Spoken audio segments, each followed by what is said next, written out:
توجه کا بسم الله الرحمن الرحیم باب میراث الولد من ابیه و امه. چونکہ کتاب الفرائض دے اور حدیثوں کی ذل فرائض ذکر کی گئی نو داڑوں بے حدیث سے کم دے باب میراث الولد من ابیه و امه، یعنی میراث د زوی د خپل پلار نه او د مور نه. پلار مړی او اولاد پاتې شي یا مور مړی اولاد پاتې شي، نو دیو د مشران چې میراث وړي نو دغه به څه طریقه وي. وقال زید بن ثابت اذا ترك رجل و امراه ابنتن، یو سړی مرشي یا یو خزه مرشي او رست پریز دا ابنتن یو لور، فلهن نصف رضی لول د مال د مور یا د پلار په مال کې نصف برخه ده. فین کان تسنتین کی چردا رونه خويندې دا بنتی دوی او اکثر یا دا دون سواوی نو فلهن ثلثانی بیا دی له دا ترکی د پلار یا د مور سره دو ثلثی.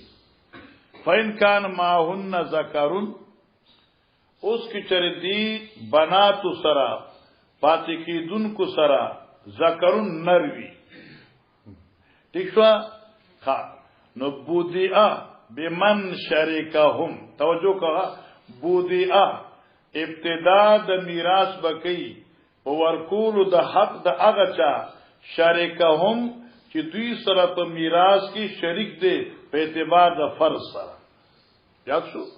په اعتبار د فرض سره. نو فیوتی فریضته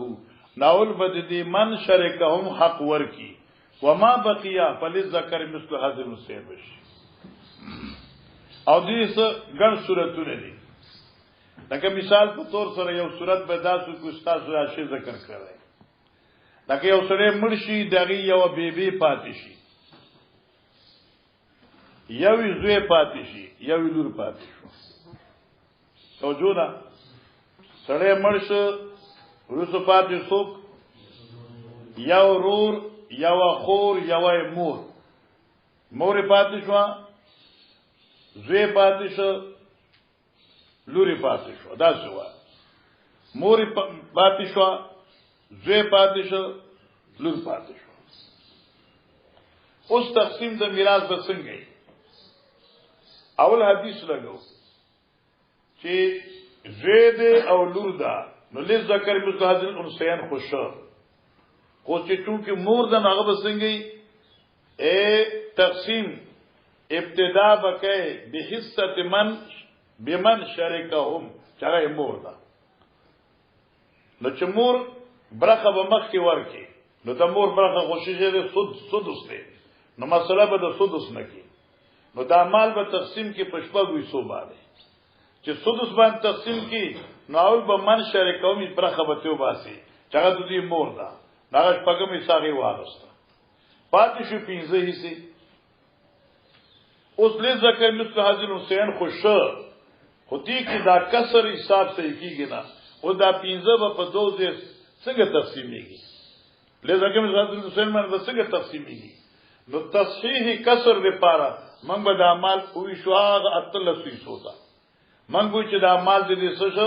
پاتل صبره خو باندې به تقسیم کو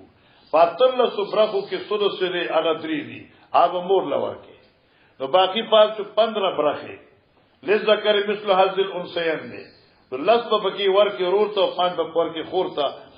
فبدا بمن شریکهم باندې عمل راغی. ٹھیک شو چلو.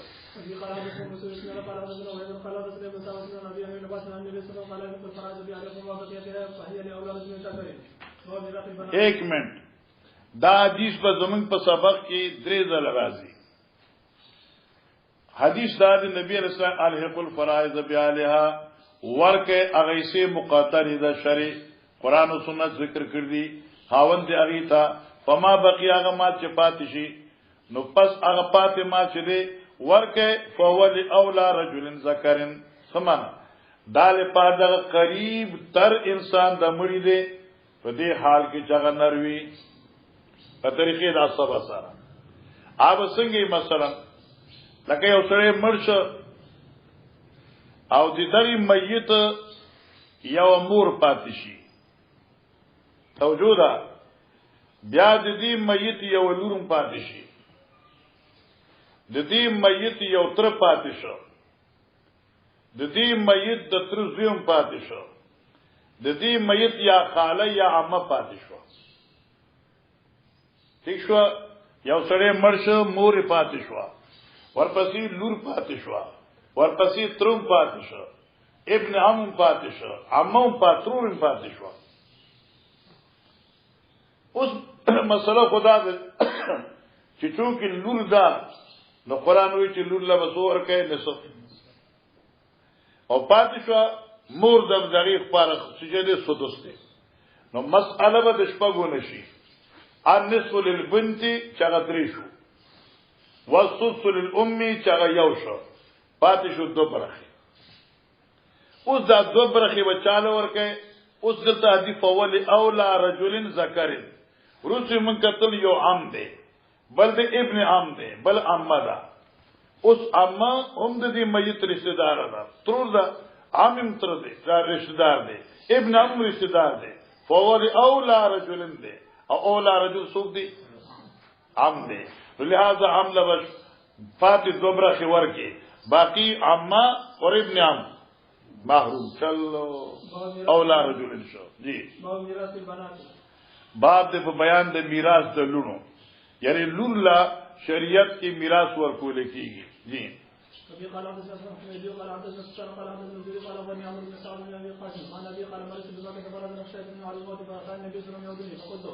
قال يا رسول الله إن مالا كثيرا وليس يرثني إلا ابنتي فأتصدق بسدس مالي فقال لا فقال لا قال فأشهد قال لا قال لا قلت فقلت قال صدق كثير إنك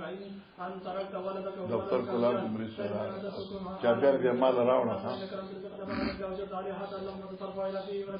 فقلت يا رسول الله دا حدیث تامه کې ویل ضرورت نشته دوباره فقال لا تخلف بعد وتعمل وان تريد بوجه الله الا زدت به رفعت درجه فقال لك تخلف بعد حتى انت بيغم انت بك اقوم بك اخرون قالوا ولكن الفائسه باعث یعنی هغه فقیر عاجز چې سعد ابن خولد یرسی له رسول الله صلی الله علیه وسلم اظهار د غم او پریشانی کې پاک دی پیغمبر رسول الله ان ما تبي قال سبحان الله قال رسول من عن ابن لؤي ابي قال اسمه قال اسمه قال ابو وعلى سبحان الله عن الاشعر عن الاسد النذير قال اتى معاذ بن جبل بجبل معلم دا معاذ بن جبل معلمهم او بادشاہ امیرهم جی فسألناه عن رجل توفي چې یو سره مرشي وترک ابنته یو بچی دا واخته یو خور دا نو سبقي فاعت الابنه النصف والاخت النصف بالتعصيب خبر اخلاص شو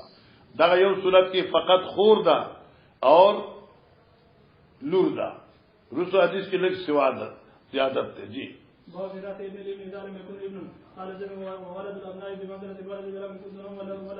اس گورا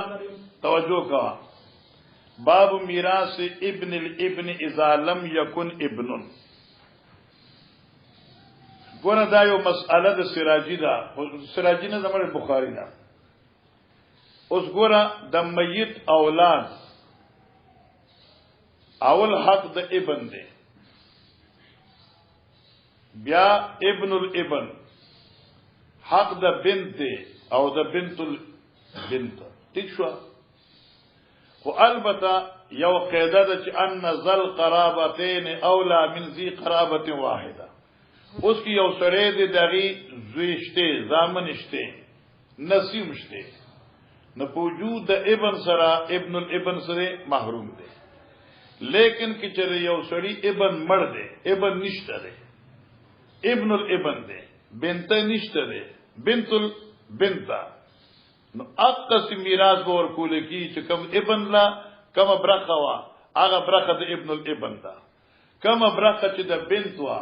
او چې بنت نشته نو بنت البنت هغه دا ٹھیک شو ذکورهم کذکورهم و اناسهم کا اناسهم خدا چون کې دلته بخاری عبارت داسې دی نو سراجی ته مست ضرورت چلته لاړ هغه بخاری کې حل شوی دا خبره میراث ابن الابن اذا لم يكن ابن یعنی سما اثبات میراث د نسی داسې وي اثبات میراث ته نسی کله چې نو زوی مرد نسیشته نو نسی له هغه څخه برخه ورکول کی چې کوم دا زوی دا وقال زید ابن ثابت ولد الابناء بمنزله الولد ولد الابناء سمانا یعنی زامن د اولاد زامن یې نسی په منزله د اولاد صلبی دی په میراث کې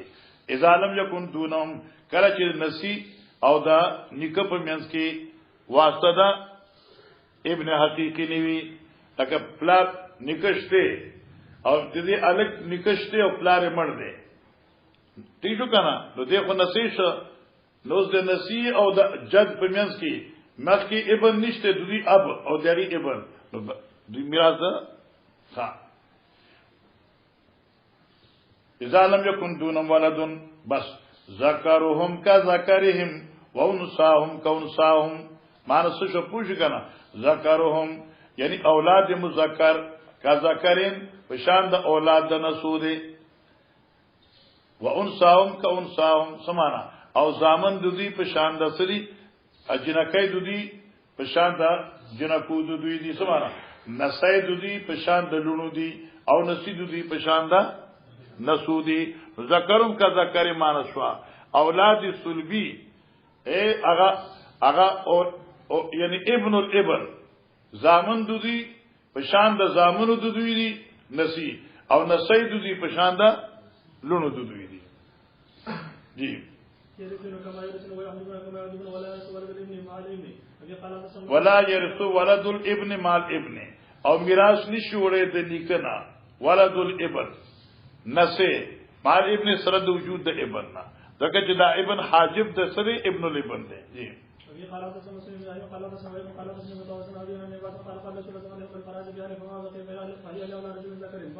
اوس ګوره نبی رسول حق الفراز بآلها فما بقي فول اولى رجل ذکر مثال وسنګي لکه یو سره مرشد دغه یو لور ده مثال جوړو د دوه حدیثو یو سره مرشد دغه یو لور ده آیوی نسید بل نسیدا اوس منګو چې دا نصیب په منزلو د اولاد دي نسیب په منزلو د جنکو دي نو یو سره مرشي پاتې شو لور او نسی او نسی پاتې شو نو تقسیم د مسلې وسنګي نصف خود بنت شو او چې نصف د بنت شي او المسأله من السدس شي نو درې پکې نصف راغی باقی پاتې شو درې لذکر مثل حاصل تو دو بده نسی شي او یو بده نسی شي مسله حل شو چلو میراث د لور میراث ابنتی ابن ما ابنتی نو میراث د نسی سره د نسی نه جی قال حدثنا ابن قال حدثنا شعبة قال حدثنا ابو قيس قال سمعت زيد بن حسين بن شرحبيل يقول سمعت سأل ابو موسى عن ابنتي وابنتي من وقت فقالت للابنتي النصف وللوقت النصف وياتي دا اوله خبره یاد کا تاسو شد ابو موسی سیبنا په میراث د ابنا و ابنت ابن یعنی لور دا او نسیدا وقت الخور دا یو سره مرشي او دغه یو لور پاتې شي یو دغه نسی پاتې شي یو دغه خور پاتې شي ها فقال ابو موسی سے فیصلہ وکړه للبنت النصف وللاخت النصف خلاص نسه محروم کړه خدا د ابو موسی رضی الله تعالی عنہ فیصلہ را دي کې نسه محروم شو لیکن ورسره وی چوات ابن مسعود سے خبردار شي او دغه نو مسلې تاسو کوي فسيتابعني ابن مسعود سے خبردار شي او هغه زما مرګتیاو کې زما تابعدارو کی فسئل ابن مسعود واخبر بقول ابي موسى لکه ګور ابو موسی رضی الله تعالی عنہ انا سه محروم کړی دا کنه لورلا او خورته میراث ورکړه نه سه محروم کړه خو بیا چې طلال عبد الله بن مسعود نه تاسو کا چا به صفات ورا کی زه امید کوم زما موافقت پکې نو دې چرای ابن مسعود څخه نو فقال ابن مسعود لقد ضللت اذا ومان المهتدين کہ زه دې موافقت کوم په دې مسله کې زه به گمراه شوم او زه به د هدایت باندې فاتنه شوم اقضي فيها بما قضى النبي صلی الله علیه وسلم زه اوس فیصله کوم چې کوم فیصله حضرت صاحب کړی و څنګه للبنت النصف ولابنه الابن السدس تکمله الثلثين نسید پارس شو شپږم شو تکمله الثلثين وما بقي فللاخت او پاتې دوه برخې د خور شوي لکه المساله من السدس بشي او نصف د بنت شو او باقی پال شو درې یو ایسا د نسوي شو تکمله الثلث نو پاتې شو دوه برخې هغه د چا شوي الاخت او بیا فرمایل فاتحنا با موسی مونږ چې ابو موسی سے څخرالو هم وته چې استاد فتوی نه ابن مسعود سے فتوا خلاف دا ٹھیک شو فاخبرنا بقول ابن مسعود فقال لا تصل ما دام ابن فی تپوس مکه معنا چې سو پر دا شخصیت تاسو کې موجود وي جی باب د میراث ته بابا ٹھیک شو مال ابي والاخوتي سره د پلار او د خويندونا ګوره کچري اب موجود وي نو جد محروم دي اب موجود وي نو جد محروم دي او کچري یو سړي اب مړ دي نو جد ک ابيه دي جد ک ابيه دي لکه ابن شته اور ابن الابن وی نو ابن الابن محروم دي او که ابن ني نو ابن الابن ک ابنه دي ٹھیک شو جی یعنی ول الجد ابن یعنی معنی میراث کی حکم د جد کا حکم الاب اذا لم يكن الاب دا قید له اوس دا آیت دې پیش کی صرف دی لپاره چې په نکاح باندې اطلاق د اب کیږي نو کې اب ني نو الجد کل اب جی مخکې او صحابه کرام په دې کې زیات موافق دي جی دې ته اجماع سکوتی وی جی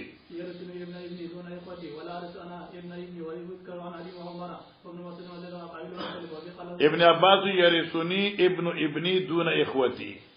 میراث وړي زما نسی او نه رونه زما خويند زما ولا ارث انا ابن ابنی او زه چې زما زوی موجود وي زه میراث دا نسی نشم راسته جی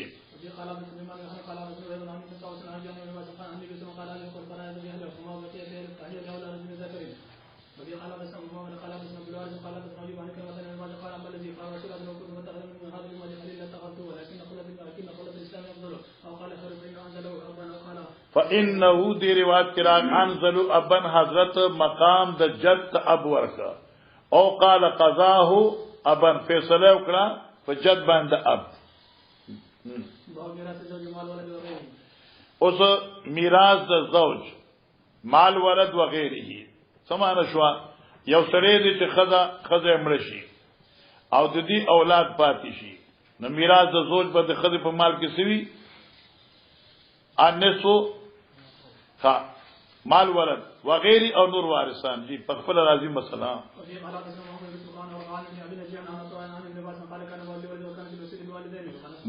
اول کان المال الولد سره به مرش نو مال به ټول د بچیو او وکانت الوصیت الوالدین او وصیت په حق د والدینو کې پاتې شو لکه سوره بقره کې راځي فنسخ الله من ذالک نو الله پاک دا وصیت منسوخ کړ ما احبت شذ الله فخوا نو فجعل لي ذکر مثل هذه الانثيين نو د اولاد مخکې خطول مالو کنه نو چې آیت الوصیت راغی لي ذکر مثل هذه الانثيين اولاد دې پاره راغی وجعل للابوين لكل واحد منهما سدس نو وصیت ختم شو وجعل للمرأه السمنه وقت وجود د ولد چې خذ او ستا اولاد شته نو د خذ سمن دی یو وی کې دوی کې درې کې څلوري دا ټول په سمن کې شریک وي او ربع او څلورم د صورت تعبی وجود ده ولد ولی زوج الشطر والربع او چې خزمړ شي خاوند پاتې شي او اولاد نشته ده نو الشطر بس نیمه پیسه او کې وینو بیا څلورم جی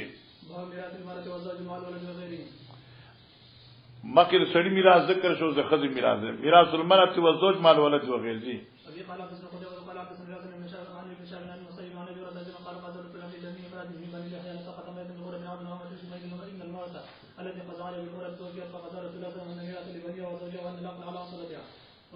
یعنی مطلب دا چې نبی علیہ السلام فرمایل اخذ چې چا جګړه کړې و او خزه وشته دغه نه بچي مړ پیدا شو نبی علیہ الصلوۃ والسلام فرمایل سقطا میتن کنه بچي مړ ارتاو شو ولد هغه ته وی چې روح پکې راشي او چې ولد نینو هغه ته روح را نشي نه ته سقط وي نو دغه میت بچي په حق کې حضرت فیصله وکړه بغرة عبد او امه یا غلام دی یا ویزه ده ثم ان المرأة التي قضى عليها بالغرة اغا خذا چې باغی باندې دیت فیصله شي او توفیت غمړه شو نو نبی علیہ السلام ان میراث لبنیها و زوجها خدا زکه چې دغه خذي جانیه چوا هغه فقط زامنو او فقط خاوندو نور وارثانی نو زکه پیغمبر اسلامي چې دغه میراث دغه زامنو ته دی او د خود خاوند ته دی وان العقل على عصبتها او دیت په خاندان باندې دی جی میراث د خويندو سره د لونو نه په دې حال کې چې دا عصب شي جی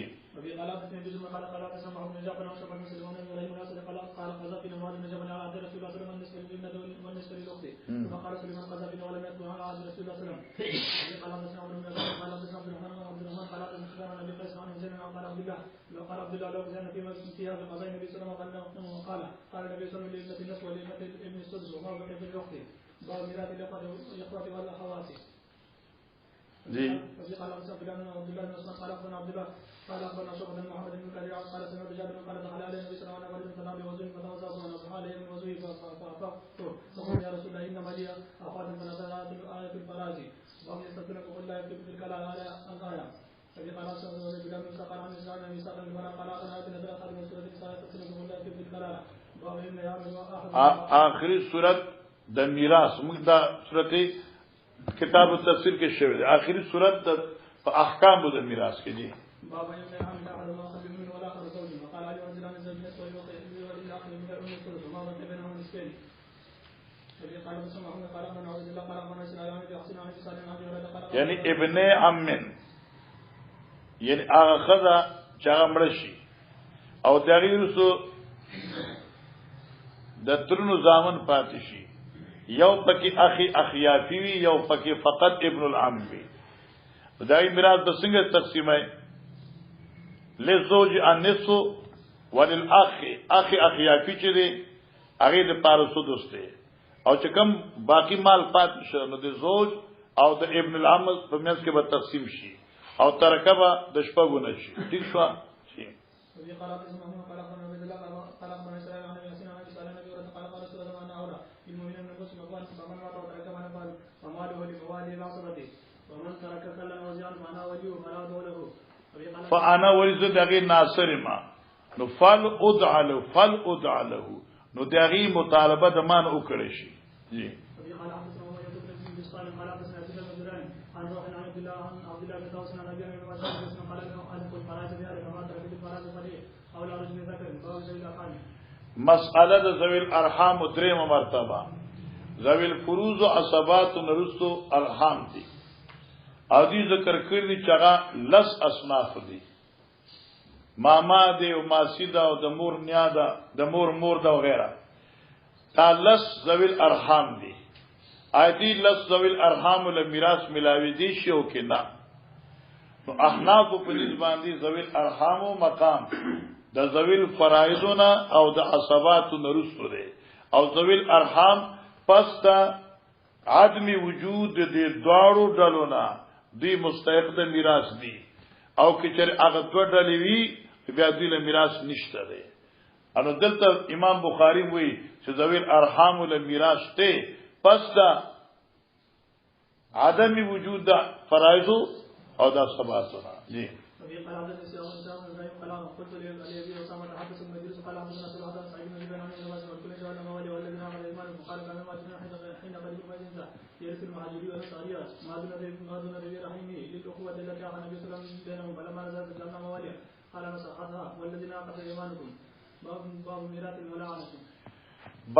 باب دې په بیان د میراث دغه خزي چې خاوند او سره لعان کړی وي دا مخکې مسله تیر شوی دا خاوند او د خزي په منځ کې لعان شو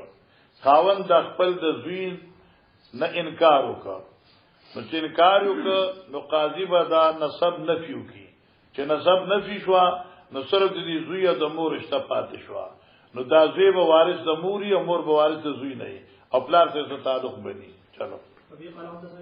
يحيى بن قزعة قال حدثنا مالك عن نافع عن ابن عمر ان رجلا على امرأة في زمان النبي صلى الله عليه وسلم انتقل من ولدها ففرق النبي صلى الله عليه وسلم بينهما والحق الولد بالمرأة باب الولد للفراش وفرة كان ومتن ویل دیار مخکې حدیث ویل شابه خلاص سوي ابن یوسف راغل ده انه رشد على عشر كان عتبة عهد الى اخي سعد ان ابن وليد تزمت مني فاقبض اليك فلما حدیث دا ویل ده بیا بم راځي قال ابن اخي عهد الي فقام عبد بن زمت قال اخي وابن وليدة ابي ولد على فراش فتصور الى النبي صلى الله عليه وسلم قال يا عبد بن زمت الولد للفراش وللعين الحجر ثم قال لسودة بنت زمت يحتج منه لما راى من شبهه بعتبة فلما راى فما راها حتى لقي الله ابي قال حدثنا مسلم قال حدثني عن شعبة عن محمد بن زياد انه سمع ابا هريرة عن النبي صلى الله عليه وسلم قال الولد لصاحب الفراش باب الولاء لمن اعتق وبذات اللقيط وقال وما اللقيط حر بس دا آسان دی ګوره الولاء لمن اعتق د غلام میراث مال او دولت دا د حق د چا دی حق د موثق دی خلاص او په دې ولا کې تورث نه صحیح کیږي د دې وجنه چې دا یو حق دی په دې کې د بل چا حق نشته دی دویم مسله د میراث اللقیت لقیت هغه بچي چې ته عمومي ته پوخانی محدثین خوې چې چا د فقيه په بنا باندې یا په بلی بنا باندې ورزولي لیکن اوس خو حالات ناشنا دي کراچۍ ته چلار شنو باقاعده التکی زنګوګان دي هسپتالونو کې بچي سوګو ورځي وځي کې واچوي بس ځای بیا نو ایراولي بچي التکی دي زیته ځکه مور خو جری ان بیا ای دیواله سنبالي چالت تاسو هم دا لارچ کنه څه بوجي دا ټول دنیا راځي او نو اللقیت لقیت څه شی دی قال عمر اللقیت احر لقیت حر دی سمانه شو یو ماشوم بلاو شو هغه د بیت المال دی لیکن کچره دی دا پلار تا ته ملاو شو چاوي چې دا زما دی بیا خو وارث من الاب تشوا او وارث بدی پلار بدی وارث شه دی بده پلار نه وارث شي اور کچره دا لقیت پلار ملاو نشو بیا دا د بیت المال دی تشوا د دې څه ګټوي هغه د بیت المال دا او د دې څه ضرورت وي هغه د بیت المال دی جی قال حدثنا عبد بن قال حدثنا شعبة بن الحكم عن ابراهيم عن الناس قال اشتريت مريض بن علي بن اشتريها فإذا الوالد لمن اعتق وهدي لها فقال ولا صدق ولا انا هديت فقال الحكم وكان زوجها حر قال له بالله وقال الحكم مرسل وقال ابن عباس لا عبدا وفي قال حدثنا اسماعيل بن عبد الله قال حدثنا مالك بن نافع عن النبي صلى الله عليه وسلم قال انما الولد لمن اعتق ومن السائبة میراث السائبه اوس دا سائبه څه شی دی یو خو هغه صاحبه ده چې کوم د ساورو نه کنه چې خلق به د غیر الله په نوم باندې غوا میخه وقف کړه یو د غلام صاحبه کول لکه یو سړی ویزه ده یا غلام دی او دی ورته چې انت صاحبون یا ویزه ته انت صاحبتون ته صاحبه شوي ته ما آزاد کړي نو آیا د دې څه حکم دی حکم دا دی چې صاحبتون معنا د ایتخشي نو بس آزاد دي آزاد جن کل حر شو دغه رشتہ داری نو فبها کني بیت المال ته تتل نه جی ابي قال حدثنا قبيصة قال حدثنا سفيان عن ابي قيس عن حسن بن عبد الله قال ابن ابي سعد لا يسيبون وان اهل الجاهليه كانوا يسيبون ابي قال حدثنا یعنی معنی دا شو چې آل اسلام تسیب نه کوي نه د جانور نه د انسان او دا جاهلیت کې ورسم جی قال حدثنا موسى بن اسماعيل قال حدثنا ابو عوانة عن مسلم بن ابراهيم عن مسلم ان عائشة اشترت بريرة لتوثقها فاشترت عبدها ولاها فقالت يا رسول الله اني اشتريت بريرة لتوثقها وانها لا نو مطلب دا چې یو سړي خپل غلام صاحب کړنو صاحب منا آزاد شو نو چې دې آزاد شو الولاء لمن اعتق شو ٹھیک شو جی قال قال فاشترطها فعتقتها وقال وخيرت نفسها فاختارت نفسها وقال لا اعطيك كذا وكذا ما قلت له قال يا رسول الله كان زوجي احر قال عبد الله قول الرسول من قبل قول الناس لا يتعاون اصحاب هغه جګړه د په نکاح کې شوی د جدا زوج د بریلی غلام او کې زوج د بریلی سو حرو جی ګناه دا چا چې د خپل مولاګانو نه براءت وکي یا خدای چې د خپل مولانا انکار وکي چې دا زما مولا زله دغه براءت ٹھیک شو یا چې کوم موثقو دغه نه انکار وکړ نو دای ګناه داسې دی لکه یو خر چې د خپل د پلار نسبت نه انکار وکي واغ ګناه دی قال حدثنا قتيبة بن سعيد قال حدثنا جرير عن الأعمش بن إبراهيم التيمي عن أبيه قال قال يوم ما عندنا كتاب نقرأ إلى كتاب الله غير هذا السجود قال فأخرج فإذا به شيء من الجراحات وأسنانه قال في هذه المدينة خير ما بين أي من كذا فمن أحدث بها حدثا أو محدثا قال إلا مثل الله ولا ملائكة ولا سجمعين لا يقبل الله من يوم القيامة صرفا ولا عدلا ومن والى قوم بغير من مواليه فعليه لعنة الله والملائكة والناس أجمعين لا يقبل الله منه يوم القيامة صرفا ولا عدلا وجمة المسلم واحد من يسأل بها أدناه فمن أخبره مسلم فعليه لعنة الله والملائكة والناس أجمعين لا يقبل الله منه يوم القيامة صرفا ولا عدلا وفي قال حدثنا ابو نعيم قال حدثنا سفيان عن عبد الله بن دينار عن عمر قال ان النبي صلى الله عليه وسلم بالولاء وعن هبتها ځکه چې دا ولا چې کم دنو دا یو حق دی حق د ارث دی او دا حق د ارث خرڅیږي نه جی اذا اسلم علی یدیک یو سړی د چا په لاس باندې مسلمان شي او دې آزاد شي ٹھیک شو نو الولاء له بشي جی قال النبي صلى الله عليه وسلم انت من داري ربه وقال هو اولى الناس بمحيا وماتي واختلف في صحه هذا الخبر بس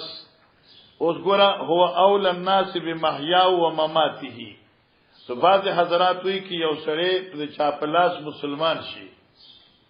ٹھیک شو تو دا چې چا دې ته کلمه ویلې ده هغه اولاد دې په ژوند او مرګ معنی دې تاوان او دې फायदा او دې میراث دا ټول هغه تعالی دې چې چا وته کلمه خوده ده دا قول د بعض ائمه دي احناف په نسبت باندې نه ده لکه چې توریث په مابین د دې کې نشي ثابت دي ځکه توریث د پاره خو نسب دي تک دې یو سړي په لاس مسلمان شي هغه سره خو نسبت د نسبیت نه پیدا کیږي نو میراث نشته ده البته موږ وایو چې د اول الناس بمحیا او معنی د نصرت دی و مماتی نه مراد جنازه او غسل او تدفین دی مراد میراث نه ده او وقت لفو فی صحت هذا الخبر چې آیا داری روایت څه ده تمیمی داری والا چول الناس بمحیا و ممات دا حدیث صحیح دی یا حدیث ضعیف دی دیکھ اختلاف د علماء دی او محشی ذکر کئی چې عمدۃ القاری په دې باندې طویل بحث کړ دی آخری فیصله د عمدۃ القاری په صحت د حدیث دا عمدۃ القاری خود کلام کړ دی فاخر کې هغه چې هذا حدیث صحیح خون دی جی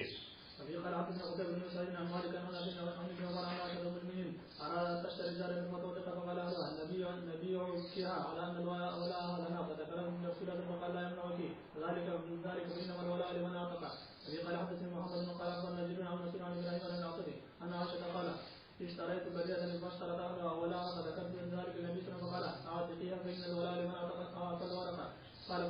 لمن أعطى الورقة چې پیسې ورکړي قالت فأعطتها قالت فدعاها رسول الله صلى الله عليه وسلم فخيرها وزن زوجها فقالت لو أعطاني كذا وكذا ما بكر عنده فاختارت نفسها قال وكان زوجها حورا باب ما يرث مطلب دا چې الولاء لمن اعتق فقط رجال پوری خاص نه دي کې چره یو زنانوي او هغه موثقه شو ٹھیک شو نو د موثق د والا د میراث حقدار دغه موثقه زنانه هم ده جی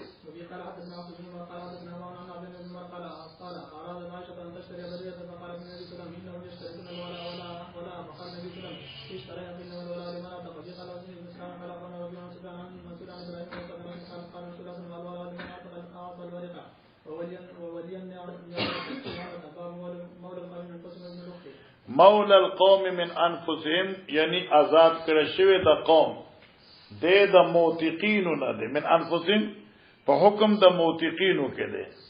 ناغه لاندې نقطه لیکلې ده چې من انفسهم دا په اعتبار د سره احکامات النسبه الیهم والمیراث منهم په اعتبار د نسبت د ویلا سره او په اعتبار د میراث سره جی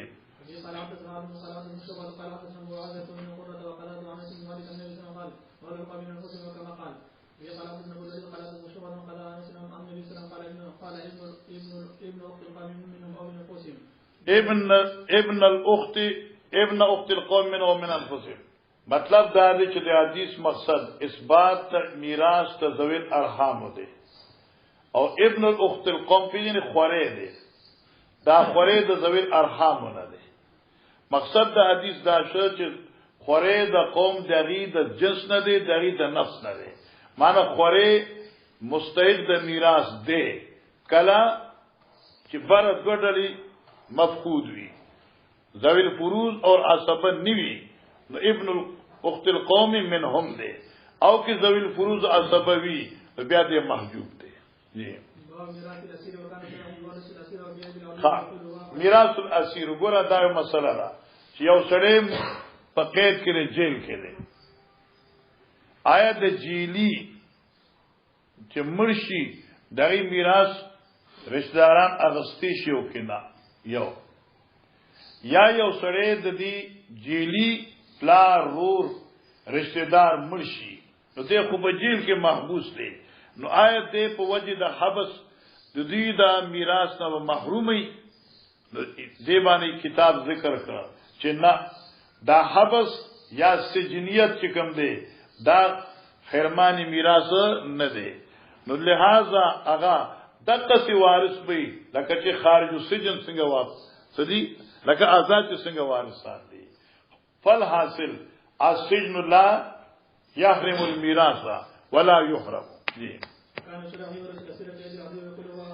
شریح مشهور قاضی هغه یوغل ثلاثیره فی اید العدو دشمن پلاس کې بو خواغي بده د میراث حقدار او مستحقی ګرځاو ويقول وی به هو احوج الیه هغه ټول زیات حقدار پکار دی لکه په جیل کې دغه څنګه پیسې نشته دی هغه ډیر محتاج دی ورته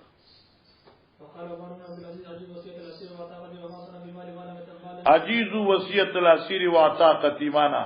کہ چرے اسیر سو وصیتو کی دا جائز دے اے نافذ کی کے بعد وعطاقتو او کہ اسیر غلام آزادی یا مکاتب کئی دائی اعتاق او کتابت دا بالکل جائز دے وما سنا فی مالی او ار اغا تصرف چې دې په خپل مال کې کوي دا تصرف جائز دی خو ما لم يتغيرن چې مرتد شي ونی په جیل کې کافر شي ونی مرتد شي ونی بی دین شي ونی او کې دې بی دین شي بیا هغه مسله عام شو نه تصرف صحیح شو نه تورث صحیح شو مرتد شو فإنما هو مال يصنع فيما شاء اے وما صنع في ماله ہر اگر تصرف چې دې په خپل مال کې کوي دا جائز دی ولی فإنما هو مال يصنع في مال هغه دې دولت چې په کې سکی چاته بخیو کې نه بخی ورته جی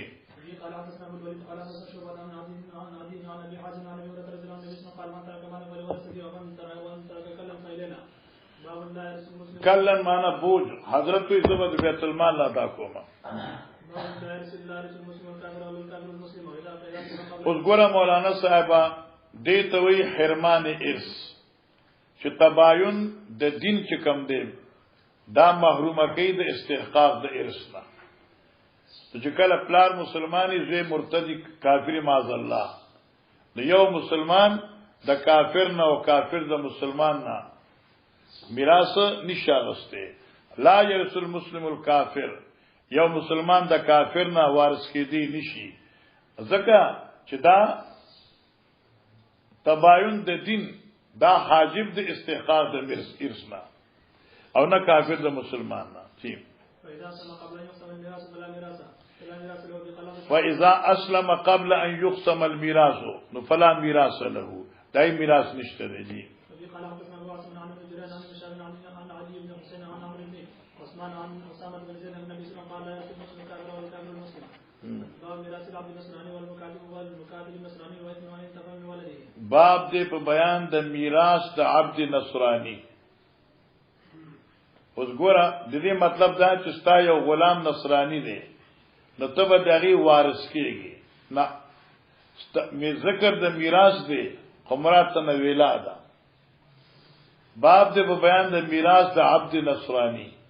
چې یو سړی مسلمان دی او دغه نصرانی غلام نصرانی دی او هغه غلام نصرانی مرشي نو دې دغه وارث دی. اوس کې توې چې الکه اوس خو تاوي چې لا رسول مسلم الکافر ولا الکافر المسلم دمغه چې دا میراث نه دی بلکې څه دی ولادا والمکاتب النصرانی او مکاتب نصرانی. دې شو اوس دا مکاتب نصرانی څنګه دی؟ دی کې د امام ابو حنیفه سے تحقیق دا دی چې ستا یو غلام مکاتب او تا پغی باندې بدل کتابت 100 روپے خو او د دې مکاتب د مرګ نرستو د دې مال ملاو شو چې هغه تقریبا 1500-2000 دی. نو مولا د مکاتب د دمر مال حقدار دی چې کوم د بدل کتابت دی چې هغه 100 روپے دی او ما بقیه د زورونه هغه د بیت المال دی. ٹھیک شو جی. او دریم مسله و اسم من انتفع من ولده الله او ګناه د هغه ذکر د ګناه د هغه چا او وعید د هغه چا چې کوم د خپل د اولاد نه نفي کوي چې دا زمان نه دی لکه یو زوی د پلاروال نه انکار کی نو مجرم اکبر دی. نو دا رنګي کې یو سړی د خپل د زوی چې وی واقع زوی او چې انکار کوي نو جرم اکبر دی. باب من ادعا اخن او ابن اخن بیا حدیث راوړ. باب د بیان دا غچا چې داوی کړي په یو کس چې دا زما روح دی. ٹھیک شو لکه صاحب چې وی چې عتبه زما روح دی داوا شو کنه صادوی عتبه زما روح دی یو او ابن اخن یا داو کی په یو الک باندې چې دا زما رواره دی لکه دغه سات چې داو وکړه هغه زما په د زما د ویزي په زوی باندې چې دا زما رواره دی نو داوا صحیح شو. ٹھیک شو نه داوی وکړه پیغمبر علیہ الصلوۃ والسلام داوا ولا رد کړه اور فرمایا چې الولد الفراش ولا علی الحجر. جی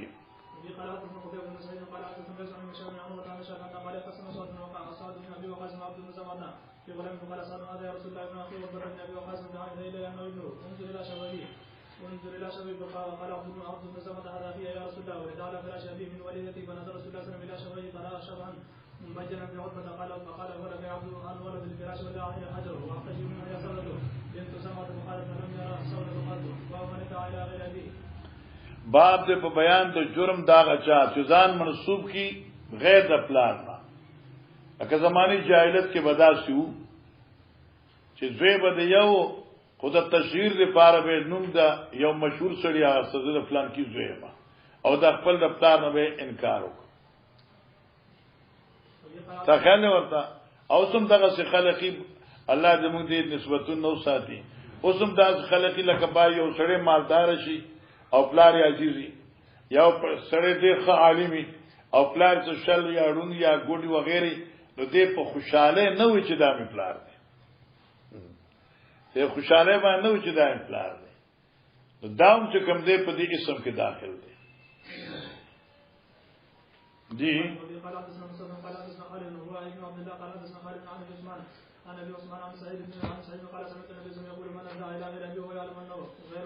من ادعا هغه چا چې دا دعوه وکړه ٹھیک شو الی غیر ابي یعنی ځان منسوب ک یو داسې سړی ته چې پلار نو او دې ته دا پته و چې واقعي می پلار نه دی نو فل جنت علی حرام نو یا خو چې حلال ګڼل خو بس ټیک شو او که حلال نو جنت حرام دی په حرمتي اولی سرا. جی وانا سمعت زنایا وواو قلبي من رسول الله دا حدیث بشک ما اورید دي زما غوګونو اورید دي او زما زړه دا حدیث یاد کړی دی ما د حضرت اوریدو قال حدثنا أصبغ بن الفرج قال أخبرنا ابن وهب قال أخبرني عمرو عن جابر بن ربيعة عن أبي عن أبي هريرة رضي الله عنه قال لا ترغبوا عن أبي بن عمر عن أبي وهو كفر باب إذا أدعت المرأة ابنا باب من اذا ادعت المرأة ابنا یو خذا چغه داوو کی په الک باندې چې دا زما زوی دی په دې کې واقع د داوود علیه السلام او د سليمان علیه السلام ذکر ده دای کوم فیصله وا دوه خذي وی اپ سفر روان وی یو مشروا یو ورنه کشروا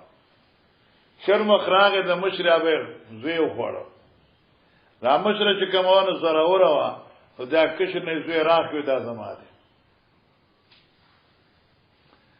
اوسم دا سکیږي غو د هسپتالونو کې اوسم باقاعده دا کیسونه کیږي دا سکیږي چې لکه یو زنانه ماشوم شي کنه په پریشن باندې هغه بيوشي چې ماشوم شي وی الکه نو دوی ته خلق پیسې ورکړي چا اولاد نه هغه هغه ته ورکړي او شي کنه یو سقط یا بل څه شی ورته وتړي او کله داسیم کیږي چې د چا جنې نه هغه بدله کې دی لا زوی نو بل ورکی دا د کیسونه ډیر زیات کیږي خبرات کې مرادي دا دوه خدي یو مشر او یو کشر په سفر رواني وي شرم خراغه د مشر نه ماشوم خوړو ا مشر ولګي د کشر ماشوم ځان تراخ دی اختلاف راغی داوی وکړه نو داوود علیه السلام څنګه چې فیصله لاړه داود علیہ السلام فیصله په قرائن وکړه توجه کا او دا فیصله اجتهادي و چې وی قتل یرتا خو ماشومخ کاری او دا مشرخ کاری دا ماشوم خو دې مشری مناسب ده ځکه چې دا کشر د ډیره کشر ده دې څنګه ماشوم وشو دا غي ورته اجازه ده دې مشری دوی ډیر زیات پریشانو سليمان علیہ السلام چراغ ورته ولی پریشان دی هغه دا چل دی چې زم چې دا زمان ماشوم دی دا مشر چې دا زما دی او ماشوم زما دی سليمان علیہ السلام چې د دې فیصله ډیره اسانه ده چورکه راوړې دا ماشوم په دوه حصو غوس کما کټ وای کما نو نیم بدا تواخلی نیم مشروع نیم کشروالي جګړه سره کوي نو دام تلتم قرائن دي نو هغه کشر جنې چې وا هغه ورته سليمان عليه السلام الله دې معاف کا الله دې وبخا دا ماشوم علالوم نیموم دې مشر ته ورکا سليمان عليه السلام پوښ چې د دې په شفقت راغی دا زوی دې دې نو دا زوی دې ته حواله او بیا موجی په دې باندې باسونه کړی دي خو خسته خبره ده چې دا دواړه فیصله د اجتهاد وي داوود علیہ السلام اجتهادي وا په اعتبار د قرائن د عمر سره توجه په اعتبار د قرینې د عمر سره او د سليمان علیہ السلام فیصله چوا دا اجتهادي وا په اعتبار د قرینې د شفقت سره دا ټول نه خبره ده او څوک چې دا وایي فیصله د وایي وي وایي د سليمان چې کوم د ناسخ شو ته پار وایي دا جی وفي قال حدثنا ابو جمال قال اخبرنا شيبان قال حدثنا ابو جمال بن عبد الرحمن عن عبد الرحمن بن عرج عن ابي هريره رضي الله عنه قال كانت امرأتان معهما ابنهما فجاء الزيغ فذهب اليه احداهما جی فقالت السائلة انما ذهبا قال بالاخرى یو استاد یو خوړه بل چې استاد یو خوړه جی انما ذهب بانك فتحكم الى له فقضى فیصله اور لدوی حضرت داوود علیہ السلام څخه جی فقال تعالى سليمان بن داود فاخبرته فقال ابن سكين بالسكين اشقه بينهما چورکه راوړې فقال الصغرى لا تفر الا تفر نو صغراوي چې دا سمکوا يرحمك الله وهو ابنها فقضى به للصغرى الصغرى كبرى ثابت شو جی قال ابو هريره رضي الله عنه والله اني سمعت مني بس ابو هريره سے فرمای والله ان سمعت النافله قسم دې په خدای چې مانو او دینه مخ کې په کلمې د سکین سره قط الا يومئذ وما كنا نقول الا مديه او مديه من به چورکه ته مديه یا مديه وي خدا دې چې موارد هغه نه پس ما ته پته ولګی دا چې چورکه ته سکین هم وي جی باب القائف باب د بیان د قائف کې قائف د قافیه نه دی ښا قافیه وی فیصله کول په لیدو د اعضاء سره فیصله کول د چا په حق کې په لیدو د اعضاء سره یا په لیدو د علامات ظاهریه سره اوله مسأله دا د چلکه د قافیه لکه اختلاف راغی چې دا زوی د چا دی یا دا لور د چا ده مثلا او دغه وخت ته د هغه سترګو ته وګوري پوزي ته وګوري شونډو ته وګوري خپو ته وګوري لاسونو ته وګوري او ته د هغه اعضاء په مابین کې مناسبت مشابهت مماثلت وګوري اته باغی فیصله وکړي چې دا زوی دی دې ته وی قافیه تشوا اوس دا د فیصله د قافی او د قائف دا شرعاً څه حیثیت لري بعضی ائمه حضرات چکم دي فیصله د قائف لر اعتبار ور کوي احناف وی چې نه د قائف فیصله لر اعتبار نشته دی یو انسان په دبل انسان په شکل باندې خامخا دې کې څه خبره ده لکه چې بابا د ټولو یو دی ابای د ټولو یو ده خامخا سره مناسبتونه راځي نو د احناف په نسبت باندې قول د قائف لر اعتبار نشته دی البته مؤید کې دي شي لکه مثلا د اسامه ابن زید ابن حارثه چو نو دې ډیر زیات حسین او جمیل او اسامه رنگ تور نو دی به چې دا اسامه د زید بچی نه دی هغه مرته تلو خو دې منافقین بدایو چې دې داغي زوی نه دی یو ورځ نبی علیہ الصلوۃ والسلام کور ته چراغه او ډیر زیات خوشاله ځکه چې اسامه خپل پلار زید سره په یو صادر کې ودو او مخونه پټو خپې چې کم دې دواړو بار وي یو قائف مشهور قائف هغه چراغه داغي وی چې دا خپې بازو من دا خو یو بل سره دي